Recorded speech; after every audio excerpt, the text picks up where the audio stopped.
As Ukraine peace talks enter a decisive phase amid land and democratic disputes, we are learning more about expectations on all sides of the discussion.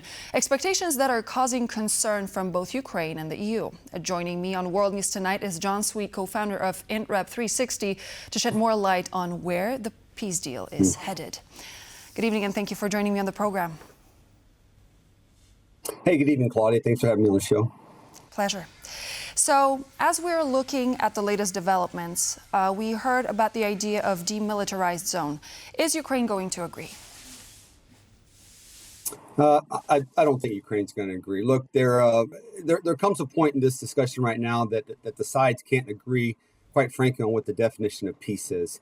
You know, Russia defines peace as Ukraine stops resisting. Ukraine defines peace as Russia stopping attacking and withdrawing from Ukraine, while the Trump administration defines peace as the two sides not shooting at one another so they can all benefit economically. So no, I personally, I don't think we're going to see a demilitarized zone, not in the near future. As we're looking at this peace plan, we're looking at the negotiations, high-level negotiations taking place constantly over the past few days and weeks. It is clear that everyone is focusing at a final goal of achieving peace, but there's also the long term that we need to pay attention to. Is the establishment, would the establishment of demilitarized zone not in fact be, in a way, a capitulation of Ukraine when we look at it from a long-term perspective? Well, it depends on where you draw the line for a demilitarized zone, right? I mean, if the militarized zone is on the west side of the Donbas, then no, it doesn't serve Ukraine's purpose. There's the concept of the demilitarized zone has been successful at times in history. The Korean War is successful, and obviously with the Fulda Gap in Berlin, it has some moderate success too. But it creates a frozen war in which it continues for a certain amount of time. It could be 5 years, 10 years. But what it does allow during that time in which the forces aren't fighting one another, it allows Russia to reset its military and to put its eyes on that Donbas fortress, which in a sense is the gateway to Kyiv and also Odessa. So it's going to take more than a demilitarized zone. It's going to take serious security guarantees and probably NATO boots on the ground to deter Russia. The reason I mentioned it is because in 2014 we've seen Crimea. In 2022 we're seeing the Donbas. The question would be what's next. And as we move on, we know that President Zelensky has asked the parliament, the Ukrainian parliament, to be able to move pieces around to see if a potential if potential voting is going to be able to take place in Ukraine, even though the constitution says otherwise. We've heard from President Trump, who is quite outspoken about maintaining democracy in Ukraine and pushed for the elections during the martial law. Do you think that this is a good idea to hold an election considering that there is an ongoing war in Ukraine? How would people be able to vote, especially if they're living on the front line? Yeah. Oh, exactly. I don't think they can. I mean, first of all, Zelensky has said he's willing to do it, but there'll have to be a ceasefire, and it's going to call for military forces to be there to ensure the ceasefire and to secure a safe environment. Look, there's no reason to believe that Russia's not going to try to interfere in this type of election here. They've done it in Moldova. They've done it in Romania. You know, they've also done it in Georgia. And oh, by the way, they've done it in the United States too. So they will actively try to influence the vote within Ukraine. And by influence the vote, it could be kinetic energy as well. They could target polling stations where known voters for Zelensky or a Ukrainian nationalist as opposed to a Russian nationalist. So no, they will. And history tells us that they're going to interfere. It's just how are they going to interfere?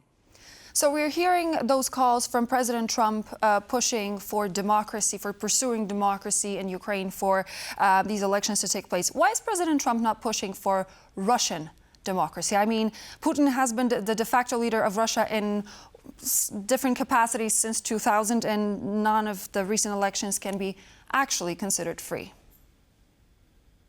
Oh, exactly. I mean, 25 plus years Putin's been in charge and led the government, whether he's actually been the president or behind the president directing traffic. So, yeah, that always seems to fall by the wayside, doesn't it? No, I agree with you. First of all, Zelensky is the legitimate president of Ukraine. So I think we need to start with that. It's very important to stress that, yes. He is in combat, right? Absolutely. Decisively engaged right now with Russia. So for him to realistically think that he's going to pull his forces off of the battlefield in order to secure polling positions, I just don't understand where that thought process comes from. But you're right. Putin has been a leader for 25 years. He's a dictator. He's not an elected dictator. There's no other people that are running against him, okay, and are stuffing ballot boxes, and they own the narrative. So, no, it's not democracy in Russia. It's clearly a dictatorship that's been that way for a while. So there's been an interesting development. According to the Financial Times article, one of the points in the peace plan would involve Ukraine's EU accession by January 1st, 2027. That proposal was made by both Ukraine and the EU officials. And we've heard from President Zelensky, who on Thursday spoke to journalists in Kyiv, and he said, quote, "If we agree a deal specifying when Ukraine becomes a member of the EU, the Americans, as a party to this agreement, will do everything so that our European path cannot be blocked by others in Europe over whom they have the influence." Do you think that the US president is going to back this idea up, or will perhaps Putin try to play his cards and convince Trump this is a bad idea? Well, first of all, Putin's already said he has no issue with Ukraine joining the EU. He said that numerous times. But in typical Russian fashion, they say one thing and then they move the goalposts the next day and say something completely. But he has said, and Lavrov has said publicly, that they support the EU's, Ukraine being brought into the EU. It's NATO they have an issue with. Remember, EU doesn't have a military force. It has somewhat of a military force, but it doesn't have a NATO-capable military force. It doesn't have American backing as far as the military. So they've always been okay with that. NATO's where he draws the line. But now all of a sudden, they don't want him in the EU either. So again, flip-flop, moving goalposts. That's the way the Russians negotiate. So do you think that a possible EU accession on the 1st of January 2027 could open doors for Ukraine to join NATO? It could open doors, but they still have to address other issues in joining NATO. And one of those issues, obviously, is the ongoing perception and actuality of corruption within their government. That's always been a sticking point. When they were part of Partnership of Peace, that was the sticking point. You got to undo the corruption. And Ukraine has put measures in place with internal inspection, internal IG inspections and internal audits, and they are catching people who are in part of the corruption, but they have to rid more corruption in order to find a way into NATO. And what about what we called here on TVP World the awkward squad? How would Fico and Orban actually respond to this prospect of Ukraine joining so fast? Yeah, well, right now they don't support the EU even supporting Ukraine with any type of monetary assistance, either for humanitarian or military assistance.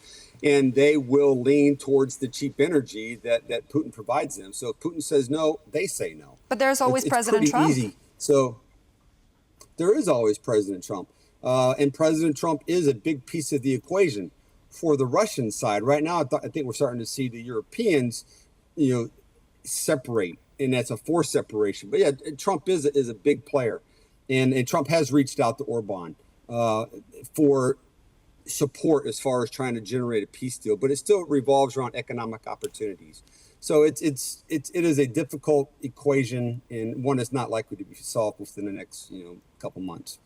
Our time on the program is coming to an end, but just before we go, I wanted to ask you one more question that is incredibly important also for Poland. So we've seen the security strategy, the U.S. security strategy, and we have an idea of what it could mean to Europe. But if an attack on Europe happened, do you think that America would actually come first for the U.S.? Absolutely. Look, America has 76,000 soldiers that are stationed in Europe right now, and they will be stationed in Europe throughout 2027. The latest bill passed in Congress assures that they'll be there to 2027. The commander of NATO, the Supreme Allied Commander of Europe, is an American four-star general. American footprint is there. Rotational forces are in Poland, and they're also in the Baltic states too. So no, the United States will be present, and the United States will live up to its Article 5 agreements. Thank you very much, Jon. That was Jon Sweet, co-founder of Interrupt 360. Thank you so much for joining again. Hey, thank you, Klaudia. And so this would be all for now here on World News Tonight. I'm Klaudia Czerwińska, and I hope to see you back here on TVP World for more news and features in just a moment.